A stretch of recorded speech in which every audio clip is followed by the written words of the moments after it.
Hi there, this is Donna Bordeaux with Campground Accounting, and you're listening to Campground Compass, the show dedicated to campground owners in an entrepreneurial mindset who seek to grow and expand in the wild and wonderful world of business. Hi there, I'm Zack Bordeaux And with I'm your Donna host Bordeaux. And I'm Dick Deward. from Campground Accounting, and you're listening to Campground Compass, the show dedicated to campground owners in an entrepreneurial mindset who seek to grow and expand in the wild and wonderful world of business. How's everybody doing today? Doing great. Good. Well, we have our guest today is Dick Deward from Campground Connection. And Dick works with a lot of campground owners in the buying and selling phase. So tell us a little bit more about Campground Connection and what it is that you do besides just those couple of words. Well, we match buyers with sellers, buyers of campgrounds, RV parks, or resorts, or anything attached to them. When I say that, it could be a canoe business, it could be a small motel, it could be even a small restaurant. But the focus is campgrounds, RV parks, and resorts. Got it. And we match buyers to those. And I know there's always some confusion about how Campground Connection works in that they're not a broker, you're more of a marketing firm. So tell us a little bit about what the differences are between having a broker involved versus a marketing company. Well, a broker, if you're talking about a real estate broker is licensed in a given state, and or reciprocal states that are joining to them typically. But a real estate broker will sell and can sell anything that's a matter of real estate. It could be a piece of raw land, it could be a house, which is the most common, and it could be even various businesses. A business broker is somebody that focuses only on businesses. They don't sell houses. So they may sell a fish pond, or they may sell a cattle farm, or they may sell a strip mall. And now a marketing company is somebody typically that's focused on a specific entity, which could be,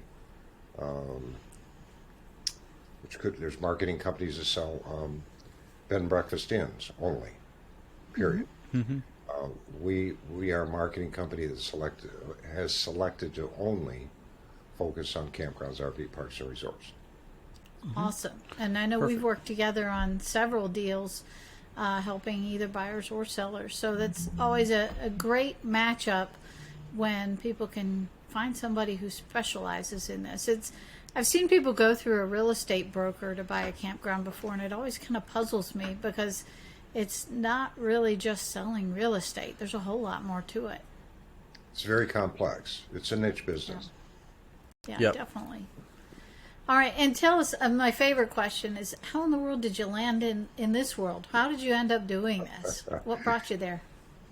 Well, in a Reader's Digest version, we owned a resort in Michigan for 20 years when I was much younger and much more energy than I have today.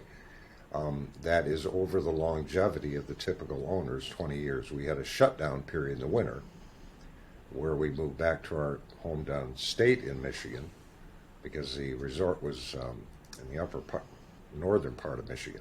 So we had a home there, and then we shut that all down in typically October, and then we came back to our winter home in Michigan. I learned, and at that time, my wife and I were selling real estate in Michigan, and I was dibbling more in commercial stuff. She was more in the residential end of things, but I quickly learned that a lot of people didn't understand the complexities of a resort or even a campground or resort. And that was from my experience in owning one and trying to sell it. There's a lot of confusion. There still is. Mathematical things like so much per site, there's your value. What's your income times a magic number, and that's your value. And it's not that simplistic. And ironically, a man that I knew that was selling campgrounds, RV parks, and resorts only had tapped me on the shoulder, and he said, "Come on board with us and work with buyers." And I thought, okay, this is an interesting challenge. So that's how I started. I started by working with just buyers. And then time evolved, and another company approached me and wanted me to come in as an owner of that company, which I did for a year and realized it wasn't a good mix. And Marilyn and I thought, there's a different way to do this, a better way to do that. It's a less costly way to do it for sellers that would be more beneficial for sellers. So that's how we launched into this probably 18 years ago, maybe. So not just new in the market. Nice. No, Yeah. no, Yep. no. Yep. And my role, interestingly enough, Donna, my role is only working with owners and sellers. So I don't work with any buyers here. That's all I do. Yeah, Right. that's And interesting. Your wife Marilyn takes on the buyers Marilyn, part of it. Marilyn and anyone at First Staff work with the buyers in. Got it. Awesome. Yeah. Awesome. So tell us a little bit about what you see in the marketplace. Why do owners want to sell a campground? What would make somebody say, hey, I think now is the time? Well, I'll give you a rundown, not probably in any given order, so it's not necessarily in this order, this fashion, but some just want to retire. It's time to retire. When Marilyn and I, after our 20 years, I was tired. She could have gone further. I was done. I just wanted to not retire necessarily, but at least get out of the business. Go into another chapter of life, which a lot of them do. They go in a different direction, maybe do something else. That could be do a 1031 exchange on another business. It might be something entirely different than a campground or resort. The other reason might be burnout. Bad year, bad reviews that depressed you, and you think it's just time to get out. Medical issues that arise, whether it be an owner or somebody in the owner's family. It could be a marital dispute or marching down to the steps of a divorce and they have to split and sell and they want to sell before they split. It could be partnership disputes where individual partners aren't agreeing and one can't buy out the other, so they're just going to sell and liquidate. So there's multiple reasons, but yeah, and so, like, especially with the retiring one, I feel like we see a lot of them that are retiring more to either spend more time with their family or to travel, especially in the campground industry. A lot of them are like just stuck at their park, you know. They want to go see all the other parks. And what a lot of them don't realize is that they can do that without selling as well. But they think that now's the time to sell. Now's the time to sell. Because now I need to spend time with my family, especially through COVID. I think a lot of people probably decided that they wanted to spend more time with their family because they realized how limited their time was, and that kind of stuff. So I think that's definitely very true, Zach. Yeah. A lot of them will say to me, "I want to now be the guest. I don't want to be the host. Yep. I want experience on the other end." Yep. You're right. Yeah. Yep. So, with today's economic situation, is it a good time to sell or a bad time right now? We have noticed a slight downtick in our website hits and our inquiries of about 8%. If I compare it to last year, which was a phenomenal year, our sales, not really. Our sales are about on track for what they were last year. Interest rates primarily is the driving factor. A lot of buyers, and I want to be careful how I say this, the people that are buying are typically, the people that are seriously buying are entering the market. I can track this and tell you that they'll purchase something within 120 days. From the time they start looking to the time they actually put a contract on something. Those are the real buyers. But the people, and we've got a lot of them that talk to us every year for the last 8 or 10 years. They'll be talking to us for 8 or 10 more years. They won't be buying. Those are the real buyers. Yeah. But those buyers that could afford maybe a $1,000,001 a year ago can't today because of interest rates. So it's Yeah. depressing. Now I can afford 700,000. Guess what? It's not fun. I was just doing a mock-up for the ability to get a loan on a park, and we had to change the interest rate assumptions. And wow, that put a big dagger into the cost that they can afford to finance. You're right. Yeah. Exactly right. Yeah. So I don't. This is a pretty solid business, so I'm not seeing anything I'm concerned about unless they keep jumping the interest rate for more notches. Yeah. But Yeah. And I know when we had talked before, we had talked about, selling when you don't need to sell and how important that is. So maybe take that into consideration on if you're looking to sell, do you need to sell or do you want to sell? And that may also help answer your question as to if it now is a good time or not. Do you need to sell or do you want to sell? So if you are going to sell, what do you think people should do to get ready to sell? well, first of all, you raise an interesting thought process here, Zach. The best time to sell is not when you need to sell. 35% of my calls, or maybe 40%, are I need to sell. That's usually a health issue, something catastrophic that's happened. Could be a burnout. You don't get the price you deserve if you need to sell. It puts a lot of stress on not only the company you're working with, but also yourself if you need to sell. Need to sell is not a good spot to be in. I always tell an owner the best time to sell is when if it sells in 30 days for the price you deserve, great. If it takes 3 years, great. That's the best spot to be in. Because then you can just go ahead and conduct your business as usual without any stress or anxiety that I have to get rid of this thing before next season. I even got a call the other day. We're in September. I don't want to open next spring. Oh, gotta be. Yeah. I'm sorry. Even if it sells today, because it's a process of selling. Yeah. Go back to your question again, Zach. So I was kind of talking about, what do you think these parks should do to get ready to sell? So if they're thinking about maybe selling over the next few years or decades or however long it takes to sell, or they want to sell it in, what should they do to get ready? If they made their mind up that they want to launch the selling process fairly soon, if they've come to that decision, then the first thing they need to do is get an evaluation of what the business will sell for. Maybe 2 evaluations, maybe 3 from different sources.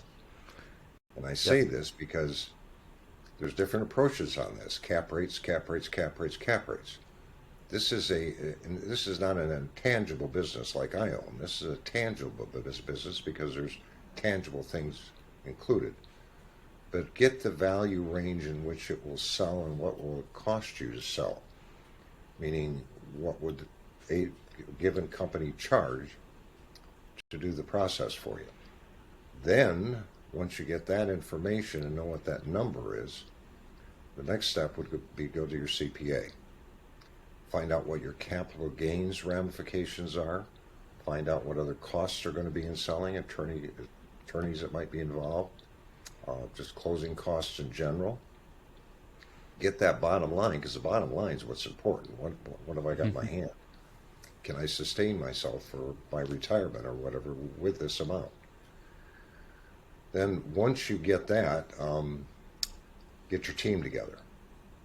Your team is the company you're choosing to work with that's the best fit for you.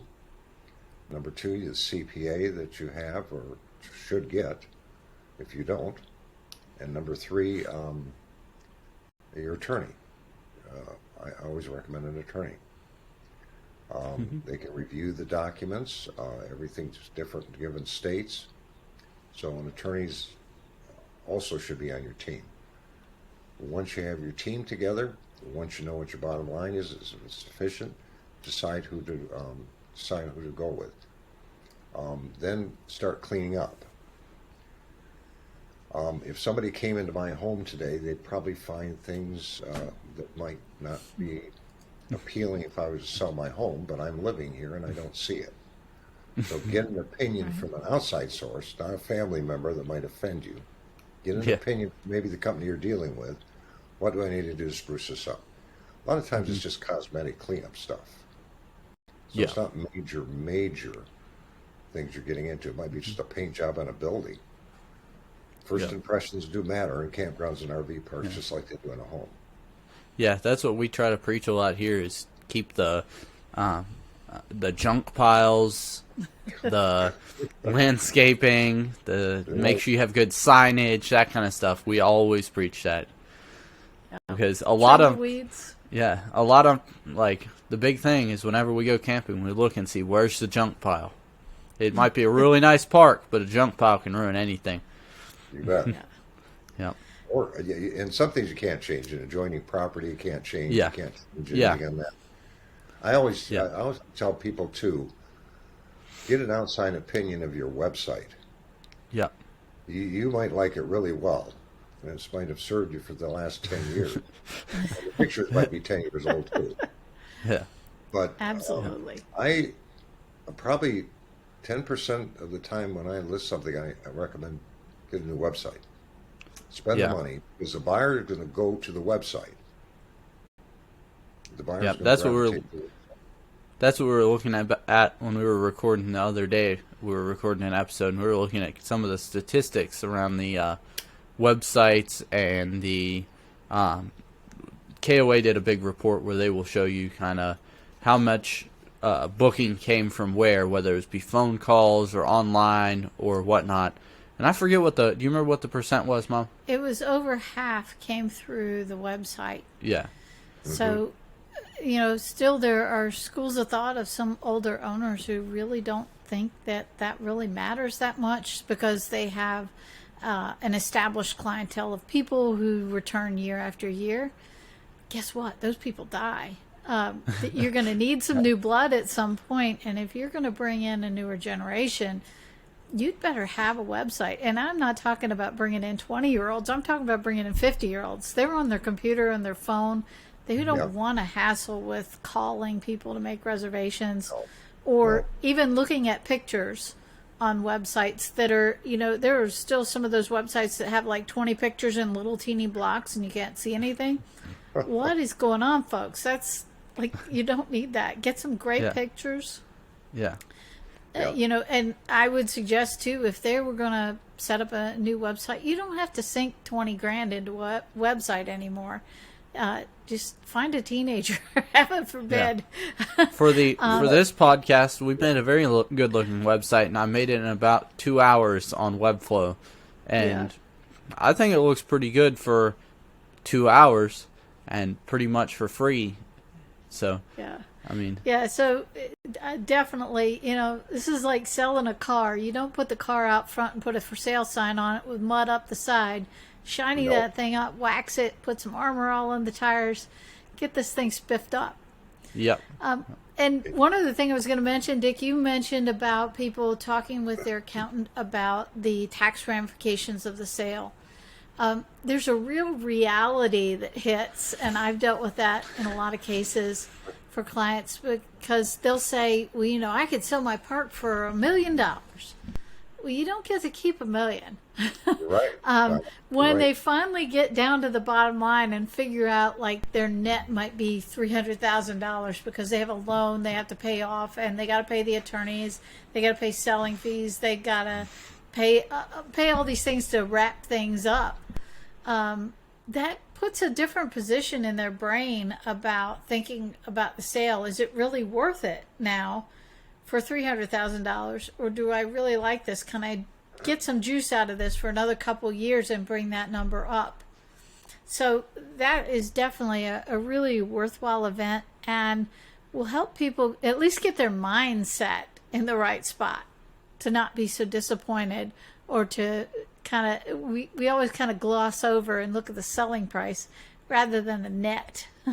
It's the bottom line. It's the bottom Yeah. line. That's what's important. Yeah. And you're 100% correct. In fact, a lot of people that don't need to sell, that are just toying maybe with the idea of possibly exiting, when they get that bottom line, they decide, I'm going to keep pushing for a few more years.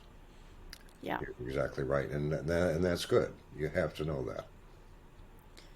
Yeah. And also the other thing, I'll mention a little biased opinion here, but good gracious, have those financial statements and tax returns in good, solid order. Don't get, statements you pulled together on a scratch piece of paper and expect that that's what a buyer is going to pay for. You're going to get a much lower price if those numbers don't look reliable or look like they're made up. I was actually working on one the other day, and they provided a list of improvements that they did. And I'm looking at the tax return from last year and what they did this year, and they're all magically round numbers. They spent $4,000, $8,000, $10,000. I, as a CPA, look at that and I go, that's not right. We need to see some documentation here, because I know stuff doesn't cost just round numbers.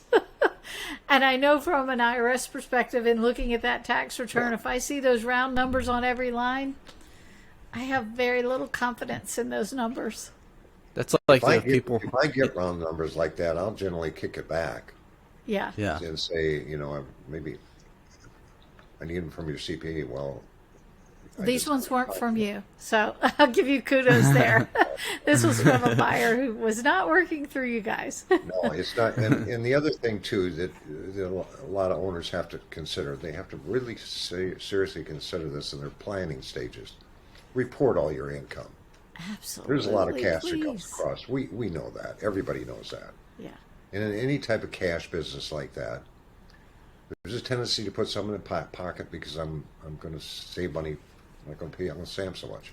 I can show any owner, and I've done this, what you're saving for selling purposes now. You're actually losing about 3 times that much in the sale. Absolutely. So Yeah. report all not your worth cash, even if you have to make a, what do they call it, Donna? An amendment to the tax return of a year? Yeah. You have to do that and say, And- hey, I'm just found some more money here. And I have also seen in the sale of businesses where people say, well, but the seller will say, I usually get an extra 20 or 30 grand under the table. That is a no-go. First off, that's a warning sign, because if they're lying to the IRS and they're not afraid of that, what makes you think they're not lying to you?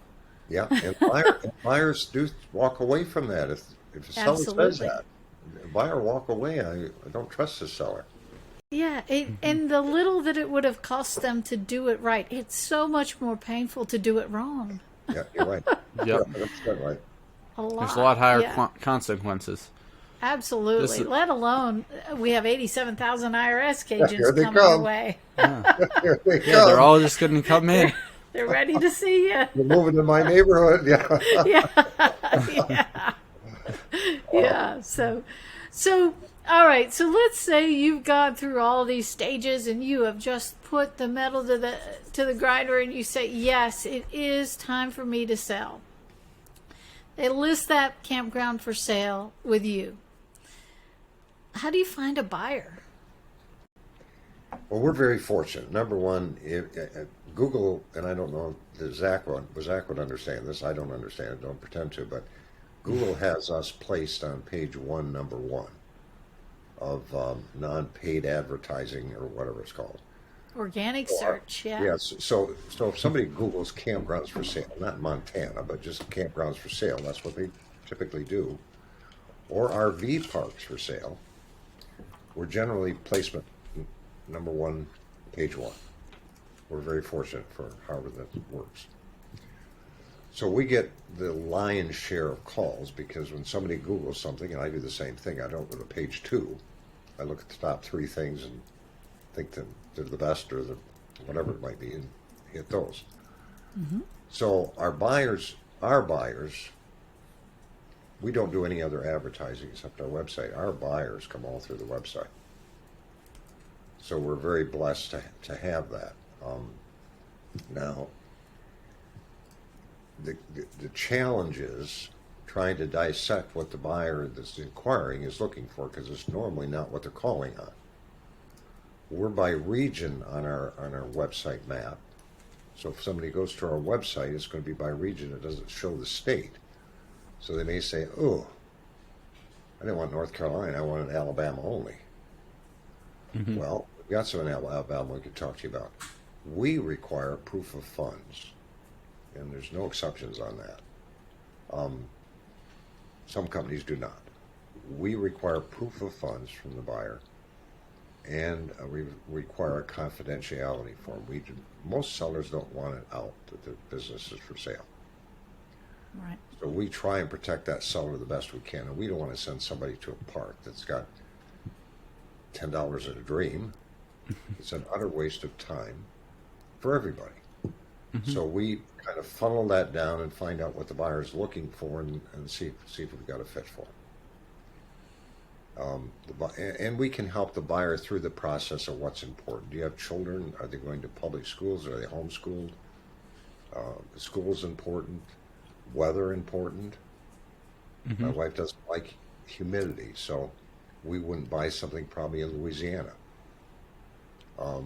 just for the humidity factor. It bothers her. Mm-hmm. Coughing and all that kind of stuff. So you have to really pick. The buyer has to be open and candid and transparent, and then what can they really afford? Yep. So that's the matching the buyer to what they want. So after you've found a buyer, and how long does it typically take to complete a sale? Today, if there's bank financing involved, it used to be not this long, but if there's bank financing involved, it can take up to 3.5 months, sometimes 4, because lenders are running a little behind, appraisers are running behind. Good thing the IRS isn't running behind. That would be unfortunate. Well, we just have 87,000 more lenders. So. They're all professionals from day one, so they won't be running behind. So now a cash sale can happen in 2 weeks. But I tell a seller from date of contract signing that we've got an agreed upon basis. From that point, and inspections and surveys and all the other stuff, figure 3.5 months. Cool. Oh, nice. Or maybe. So how long does it typically take to find a buyer? It's going to depend. It's going to depend on a lot of factors, and I weigh this in when I'm doing evaluations. Location is important.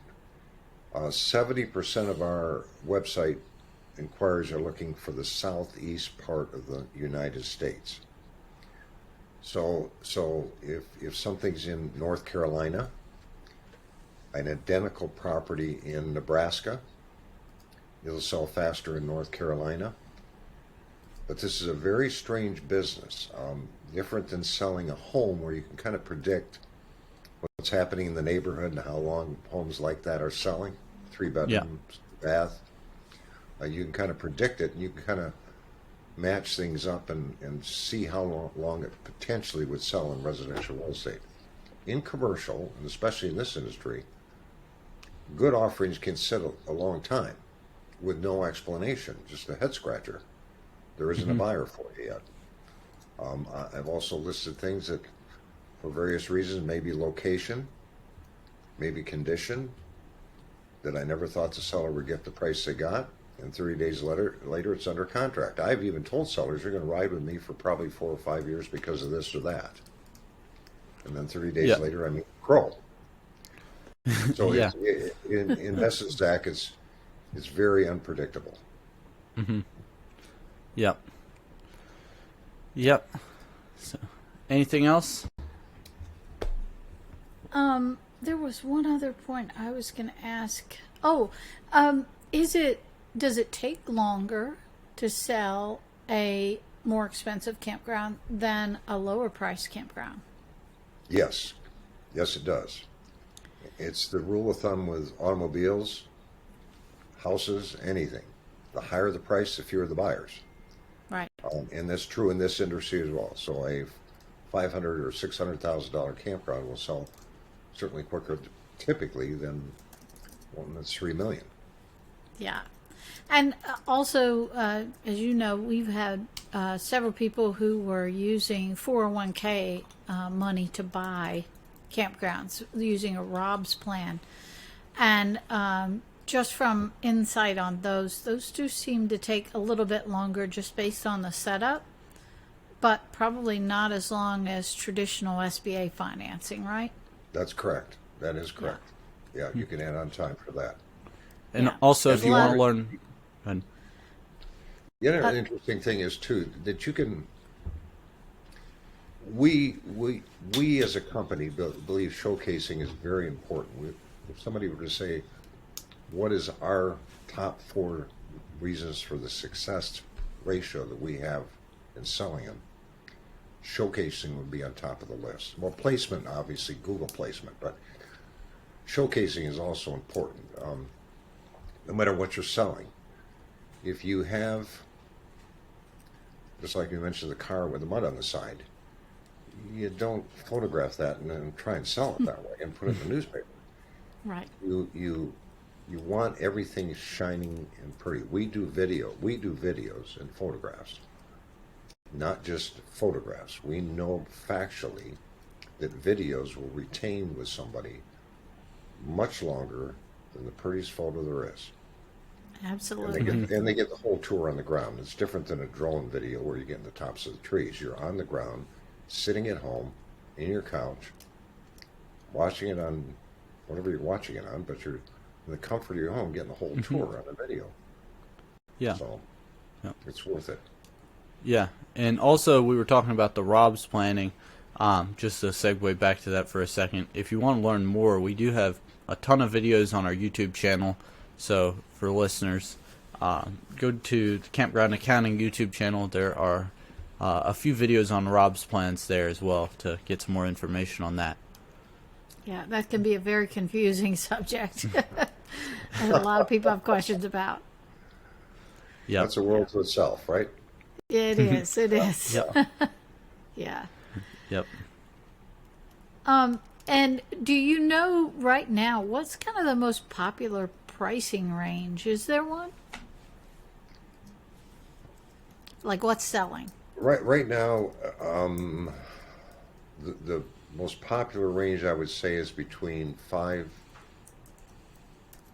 fives to 900 to $1 million. Okay. That seems to be the most movable range right now. That's majority of our website hits too. Is that in that range? Yeah. So. We're still seeing, like you were saying, a lot of influx still of buyers out there. The interest rates really haven't cut into that just yet. I think maybe going forward, once people start to realize that their buying power has gone down, but we're still seeing quite a few buyers that are looking, and I think that always happens at the end of the season for the seasonal parks as well. People look to get in when the season closes. That's right. You're correct. Definitely. All And right. one other thing on the sale. Now, I know when Marilyn works with the buyers, she kind of helps them go through the whole process of the due diligence and getting them to the closing stage. For the sales side, as a seller, are there things that the seller should do as they're in that final phase? That kind of feels like they don't want to jinx anything because they want to get the money and get the check, go to the bank. But are there things that the seller ought to do in that last phase of the closing to get ready to sell and make sure that everything goes off without a hitch? Well, there's a series of things we recommend to a seller during the process, from the time It could be allocations, a lot of different things. But from the time that we have a contract that's agreed upon, there's a series of steps so we're not unloading in the seller all at one shot. Right. A week before closing, and they're running around crazy. Yeah. So we prepare them for turning things off, transferring whatever has to be transferred, getting lists together of maybe seasonals when they pay, if they've paid, so we can prorate that as a credit to the buyer. If Yeah. it's paid in advance, obviously. So there's a lot of things, but we have found for the seller's sanity, we unload it piece at a time, rather than here's the 15 things you got to do before you close. If that Awesome. makes sense. If that answers Yeah. what you're asking. Yeah, that does. I think there's a lot of things to take into factors when you're talking about the selling stage, but I've seen people try to sell it on their own, and I just want to go back. Yeah. I know that anything can happen, but selling on your own is really, really hard. I definitely recommend you get somebody like Dick to get involved in the selling process and help you. I can think back on one particular client that actually still owns the campground right now, who's been trying to sell it for, I want to say, probably 3 or 4 years on her own. And it has been an emotional roller coaster. I think I've got a buyer. Oh, nope, they failed. Ooh, it's so much time and effort, and I feel like the stress, I'm stressed and I'm not even in it. But the stress of just thinking like, well, I'm going to have a buyer, I'm going to be almost out. And then having all that fall through and starting over again and having the tire kickers, every single day. I can't imagine trying to do that yourself. Do you ever see that really work out well? Rarely. Yeah. It can, Donna. It can. I mean, there are times when I've even told somebody if they've got a small single wide on their property and 5 RV sites, and it's worth $150,000. Put a little sign out in front with a flag for sale. Yeah. Because somebody driving by in the neighborhood's probably going to buy it. Right. But normally, it doesn't work well. And there's 2 things I hear the most. Number one, the owner seller will say, "I am so tired of people talking to people with no money and no sense, and I can't get them off the phones, and I'm trying to run my business." And so they get call after call after call. We have a staff. Marilyn and my staff handle those calls. So I don't, of course I don't, but they're used to that because that's all they do all day long is Right. talk to a lot of people that have money and they're not going to buy a part or have no comprehension. Everything looks easier from the outside. Oh, yeah. The business, they expect the business to be making $1 million. Well, it's only making 200,000. And it's, this is not what I want to get into. Right. So that it's a time element, and most owners don't have that time. Plus, it's like anything. When Marilyn and I sold residential real estate, we didn't sell our own homes. Mm-hmm. We had a friend handle it because there's an emotional part, Exactly. an emotional aspect to it that the seller has. Yeah.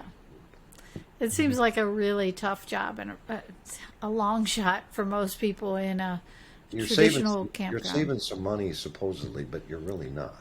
Yeah, how much is that worth though? You could be that's missing. That's it. You're missing a lot of things. Yeah, You what's could your be- opportunity cost? Yeah. Exactly, Zack. Exactly. Yeah. All right, so I have one last question for you, Dick. What's the Okay. biggest mistake that you see that owners make that affects the sale of their campground? That affects the sale? Yeah. Or it affects, we'll just simplify it, say it affects them greatly. Becoming too absorbed in the selling process. If you're going to turn it over to somebody, let them run with it. Conduct your business like you're going to be there another 20 years. I tell sellers this all the time. Let us carry the load. You conduct your business like you always do, and everything will be fine. They'll get too stressed out. They may call in a week. At first listing, you got any buyers yet? You got any buyers yet? You got any buyers yet? No, just handle your business. That's a stress that an owner seller does not need, and a lot of them put themselves through it, unfortunately. Yeah, It's not and really negative, it's just something they don't need. Yeah. And that goes back great to advice. Yeah, that goes back to selling when you want to sell versus selling when you need to sell. It's You're right. it's a big thing. Yeah. You're right. And my final question is, what should everyone in the industry either stop doing or start doing? And like one of each, like what should everybody in the industry stop doing? What's one thing that everybody in the industry should stop doing that they do a lot? And what's one thing that they should start doing that a lot of the people don't do? Well, this could be a list here, Zach. You got another half hour. In the industry, most mom and pops don't really keep good books. It's a nightmare when I'm doing an evaluation sometimes. They don't know what happened this year, that your improvements were this. That's right. That's when we put all the new roofs on.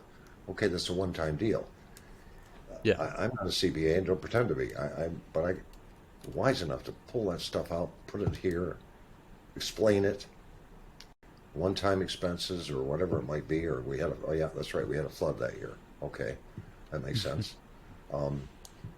So keeping good books and records is important, even if you're not planning on selling, although you should be planning on selling at all times.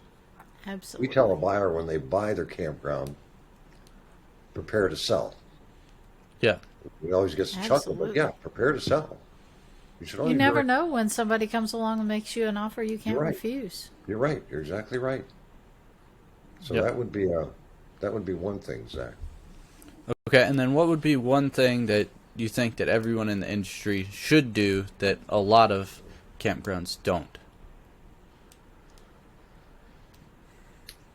Look at things from either a guest perspective or a potential buyer perspective. Mm-hmm. Again, when you're in the picture, I'm as guilty of it as anybody. When you're in the picture, sometimes it takes somebody from the outside to say, ugh, bad color, or whatever it might be. Yeah. Yeah, that's really good advice, and to get an outside view on things. So, as we wrap this up, where can everybody find you? How can the listeners get in contact with you? If they want to call me directly, or email me directly. Either way, it doesn't matter. It's Dick at the campgroundconnection.com, or my direct line in the office and bypassing music and you don't want to listen to is 616-447-1921. Awesome. Good. Awesome. And do you have you said your website and your email, but the campgroundconnection.com, is that right? Yes, that's correct. Perfect. All right. Well, thank you so much for joining us today. Glad to be here. Thanks. Got some great info, and I look forward to hearing some feedback from our listeners. If they have other questions for you or have questions for us, please feel free to pass those along. Absolutely. It's been an honor to be with you, Donna. Yep. Thank you. Good. And you too, Thank Zach. you. Yep. Thank you for listening to Campground Compass. I'm so glad you joined us. Check out the show notes and more of our seasoned advice at campgroundcompasspodcast.com. While you're there, be sure to explore the archives for previous episodes. And if you never want to miss a single audio adventure in 4-season business growth, subscribe to this podcast here and on YouTube. If you like what you're hearing, please consider leaving us a positive review on iTunes. It would be very much appreciated. Friends on social media, check us out on Instagram and Facebook at Campground Compass. Until next time, stay savvy.